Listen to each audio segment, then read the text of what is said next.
Heights make me a bit dizzy, and the slippery boards, more than 30 meters above the ground, are a bit wobbly. I'm in the Amazon jungle of Peru as an ecotourist, and I want to find out how this recent vacation trend affects the environment and the locals. Jungle guide Paul Hoyos accompanies me on the suspension bridges, which were originally built for researchers. He knows every plant and animal in the rainforest, and he's often seen how tourists respond to their encounters with nature. He says that experiencing the rainforest from up here makes a huge impression on visitors. It's the first time that many of them realize what it means when we talk about the rainforest being the lungs of the planet. And they start wanting to protect this natural space. This is the first time I've traveled to the Amazon, something I've always wanted to do.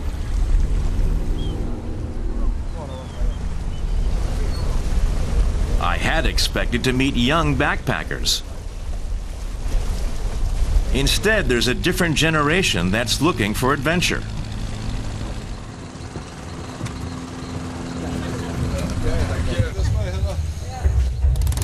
For instance, the McCartneys from the United States. They've been traveling through the rainforest for several weeks.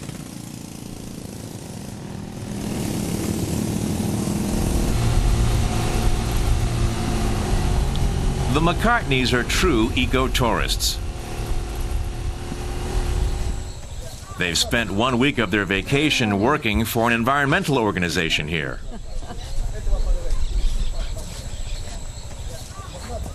We were doing census collecting on the rivers and in the jungle on animals, caiman, macaws, dolphins, fish in the flooded rainforest. To do this, you're doing something, you're living with the people that live there, you're working with the people that live there, and you're having wonderful experiences that you can't have any other way.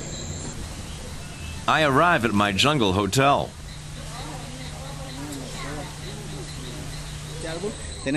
Paul explains that this piece of jungle was meant to be deforested several years ago. An American man bought it and saved it from destruction by creating an eco-tourism resort in harmony with nature. He tells me that the tourists not only ensure jobs here at the lodge, but also support people nearby. All the food the lodge uses, fish, vegetable, bananas, it buys from local farmers and fishermen. This evening, I'm more relaxed than I've been in ages, and I'm glad to see I have no cell phone reception. The next morning, it's all aboard the MS Aqua. This is one of the latest ships with which tourists can explore the Amazon for several days. Wilderness outside, luxury inside. What does that have to do with ecotourism? I put the question to Adela Acosta, who works for a Peruvian tour operator and is testing the service on the new 5-star vessel. She tells me what's special is that the ships visit very remote areas where tourists usually don't go. She says that could be a new source of income for villages that so far have profited very little from tourism. Like these local residents who sell handcrafted souvenirs. What changes hands is the equivalent of just a few euros, but for these families, that's a lot of money.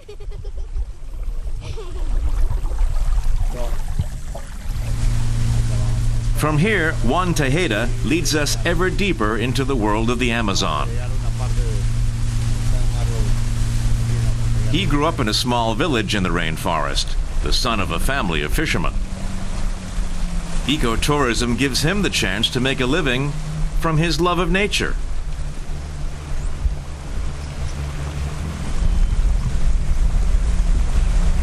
Nothing escapes his skilled eye.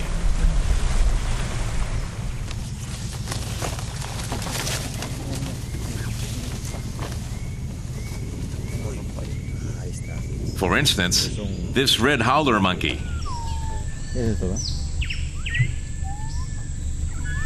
It seems we're watching each other, the humans and the animals.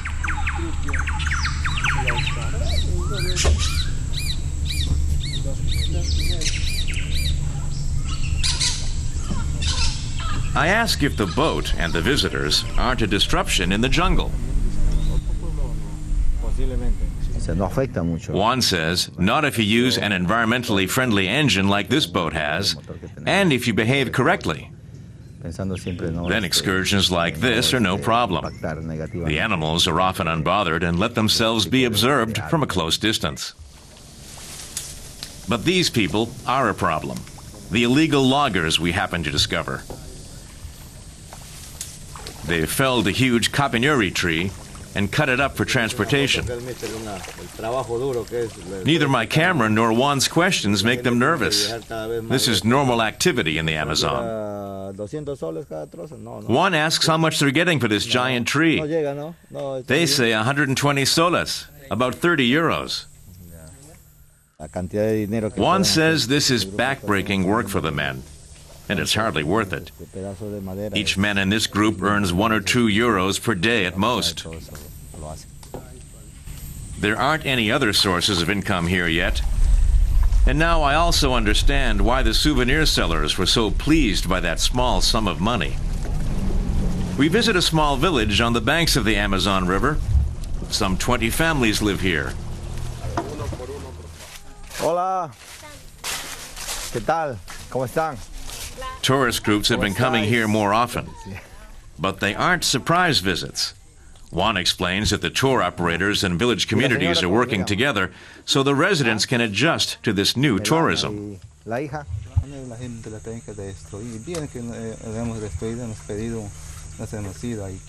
Juan explains that many villages in the area are starting to pay more attention to protecting the environment because the residents have recognized that tourists come here because of the unspoiled nature and the rare animals.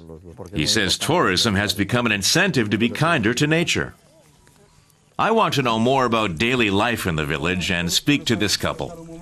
They tell me there was a good catch today and that they're satisfied with the price they got for their fish. I ask them whether they're profiting from the tourism. The wife says some women sew hats for the tourists or sell other handicrafts. But for her and her husband, fishing is still the main source of income. She says they need some new ideas of how they can better do business with tourism.